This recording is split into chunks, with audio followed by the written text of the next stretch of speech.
va maintenant le salon de musique, et donc Nicole, je t'ai présenté brièvement tout à l'heure. Elle va nous présenter le film, et puis si vous avez une ou deux questions, c'est maintenant, parce qu'après le film, on vous parlera de la suite, mais on ne fera pas de débat sur le film. On n'aura pas le temps, on a fait la conférence déjà tout à l'heure, où on a eu quand même droit. Caral nous disait que ce n'était pas un spécialiste de conférence, mais il s'est vraiment bien débrouillé pour nous expliquer un peu la complexité de la musique indienne. À toi, Nicole. Alors je vais garder, pardon, mais je vais garder mes feuilles parce qu'il y a des noms difficiles à prononcer. Et je m'en excuse auprès de nos amis indiens. Ça marche bien le micro? Vous entendez bien? Le son n'est pas très fort. Oui, parce que j'ai un petit problème en plus aujourd'hui de voix. Mais je voulais dire que je gardais mes feuilles pour. Et je m'excuse, je vous prie de m'excuser auprès de nos amis indiens ou des gens peut-être qui parlent l'hindi ou le bengali, parce qu'il y a des mots difficiles et je suis sûre que je vais les écorcher. Alors, ce sont vraiment quelques mots brefs pour vous parler de Satyajit Ray. Je ne sais pas si vous connaissez, c'est le réalisateur. Donc, je vais vous rappeler quelques éléments biographiques et cinématographiques de Satyajit Ray. Je vais te laisser ça parce que comme ça, si par hasard j'oublie quelque chose. Donc, et avant de vous laisser bien sûr vous plonger dans ce film magnifique qui est le Salon de musique. Donc, Satyajit Ray est né en 1921 à Calcutta. Il est mort en 1992 dans la même ville. Il est né dans une famille aisée, lettrée. Son père était poète et écrivain, son grand-père éditeur et imprimeur de livres. Donc il est vraiment l'héritier de ce mouvement, de ce monde qu'on a appelé la Renaissance bengali. Il a débuté sa carrière professionnelle en étant maquettiste dans une agence de publicité, ce qui lui a donné l'occasion de réaliser des affiches de films et ce qui lui a donné envie, conséquemment, de créer un ciné-club à Calcutta qui s'appelait le Calcutta Film Society, où ont été projetés des films essentiellement européens et américains. Mais c'est la rencontre en 1948 avec le réalisateur français Jean Renoir, qui était venu en Inde en repérage pour son film Le Fleuve, qui a un peu déterminé ce qui sera peut-être une vocation de réalisateur. Il est devenu l'assistant de Jean Renoir, et Jean Renoir l'a encouragé à se lancer dans ce nouveau métier. Il dit également, Satyajit Ray, que c'est après avoir vu Le voleur de bicyclette de Vittorio De Sica qu'il a pris cette décision et cette envie a pris forme et qu'il est passé à l'acte. Sa première réalisation, ça a été une adaptation d'un classique de la littérature bengali. Je pense que vous connaissez peut-être Pater Panchali. Comment je le prononce, je ne sais pas. Alors là, ça va être plus difficile, de l'écrivain Bibhushpan Bandyopadhyay. Il n'y a pas personne là pour me corriger. Kamal dit que c'est bien. Qui s'appelle La complainte du sentier. Donc ce film a nécessité 3 ans de tournage avec des moyens financiers très réduits, des acteurs non professionnels, en décor naturel, mais qui a vu les débuts de sa collaboration avec son caméraman et directeur de photos Subrata Mitra, qui sera dans le salon musique, et vous allez pouvoir admirer la qualité de cette photo. Ce film remporte un succès international et il reçoit un prix au Festival de Cannes en 1956. Ce sera donc le premier volet de sa trilogie, qui s'appelle la trilogie d'Apu, et qui lui ouvre une carrière internationale. Le deuxième volet, ça sera L'Invaincu, je vais essayer, à Paragito, qui obtiendra le Lion d'Or à Venise en 1957. Et avant d'attaquer le troisième volet, qui s'appelle Le Monde d'Apu, Satyajit Ray réalise 2 films, dont Le Salon de musique, qui est considéré comme l'une de ses œuvres les plus importantes. Ce film, Le Salon de musique, sort en Inde en 1958, mais n'a pu être vu en France, dans les salles françaises, qu'en 1981. Et presque 20 ans après sa sortie aux États-Unis et en Grande-Bretagne. Pourquoi? Parce que L'Invaincu, qui est le deuxième, à Paragito, qui est le deuxième volet de son œuvre, a été un insuccès en France à sa sortie. Et les distributeurs, convaincus que le public français n'était pas encore prêt ou sensibilisé à accueillir des films au cinéma indien, n'ont pas voulu renouveler cette mauvaise expérience. Donc, on a fallu attendre 23 ans, et à sa sortie en 1981, le Salon de musique a été un succès énorme. Pour un film d'art et d'essai, je crois que c'était vers les 200 000 entrées, qui était vraiment important, et surtout qui a ouvert la voie à d'autres films, dont par exemple Salam Bombay, que vous avez peut-être vu en 1985. Au cours de sa carrière, Satyajit Ray a réalisé 37 films. Peut-être en avez-vous vu certains, comme Charlotta, La Grande Ville, La Déesse, La Maison Immonde. Il a réalisé des courts-métrages et un magnifique documentaire sur Rabindranath Tagore, qui était un personnage de référence pour lui et qui était peut-être le pionnier de ce mouvement qu'on appelait la Renaissance bengali. Le dernier film de Satyajit Ray était Agantuk, Le Visiteur, qui a été coproduit en 1992, qui a été coproduit par Gérard Depardieu et Daniel Toscan-Duplantier.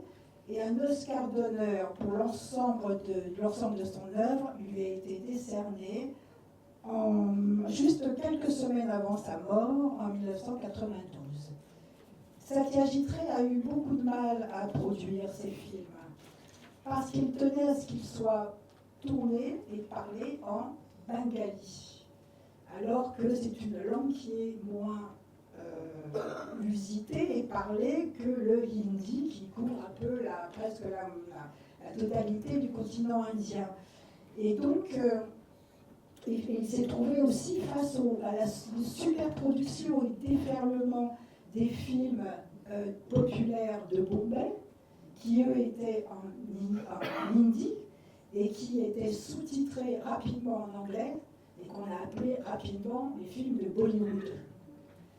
Voilà. Et maintenant, si on peut parler de la musique, puisqu'on est là pour le salon de musique, Satyajit Ray était un artiste complet. Il était écrivain, poète, illustrateur, scénariste, réalisateur et compositeur.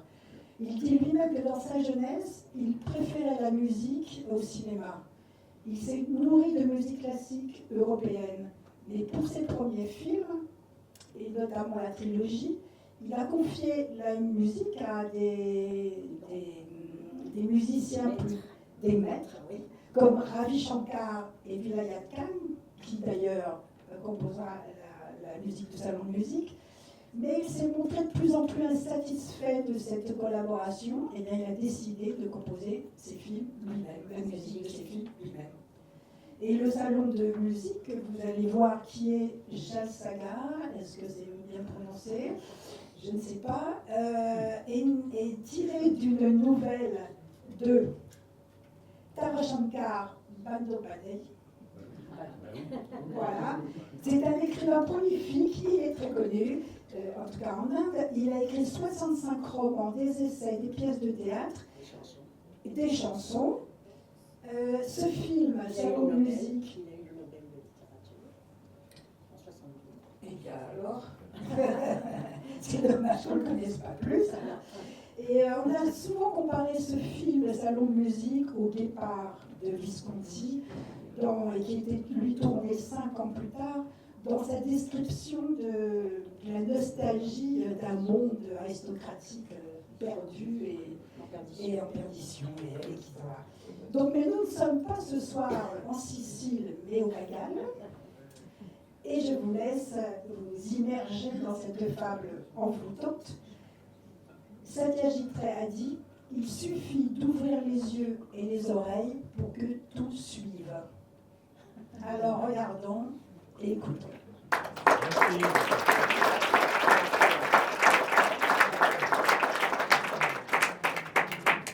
je suppose qu'après une telle belle présentation, vous n'avez pas de questions, vous allez regarder le film. Alors, bonne projection.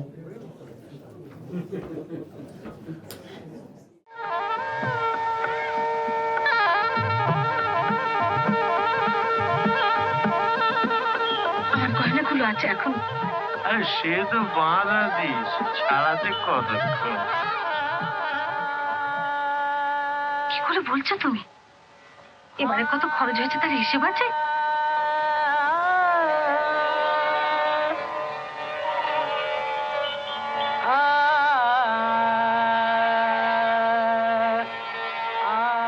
খরচ করো না কিন্নি, ওকে আমার একমাত্র বংশধর। ভয় করে, কাল যা দুঃস্বপ্ন দেখেছি।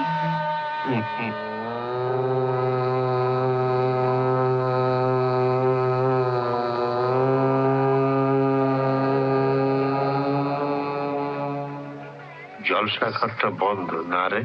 আগে হ্যাঁ, সে তো সেদিন থেকেই একবার খুলে যেত।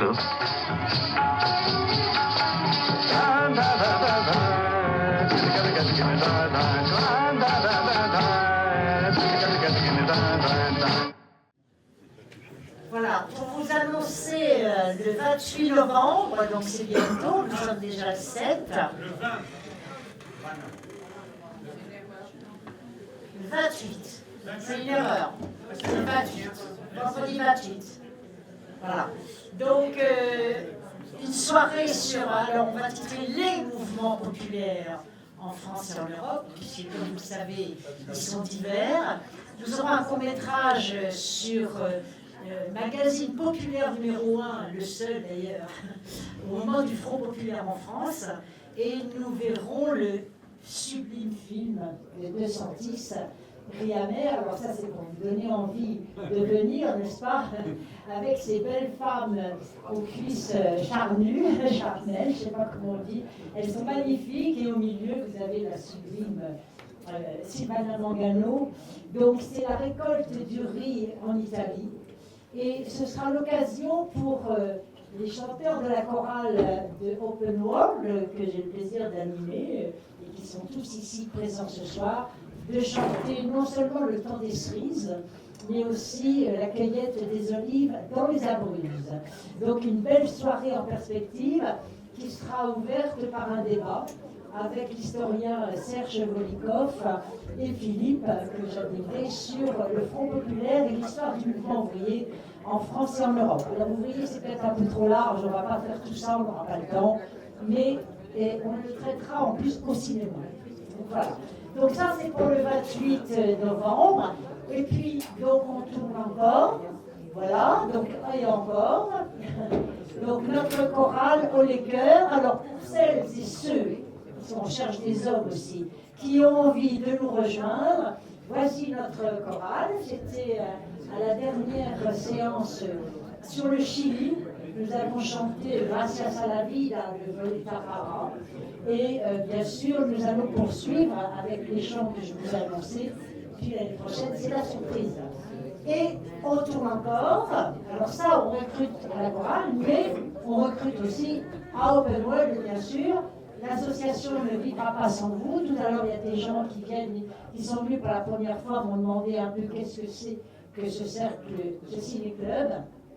C'est une association, bien sûr, qui organise chaque mois des conférences, projections, musique et chant. Donc, nous vous invitons à adhérer, parce que nous avons besoin de vous, bien sûr. Alors, la séance, c'est 20 €, mais si vous adhérez, c'est 100 € pour l'année. Donc, vous imaginez, vous faites beaucoup d'économies.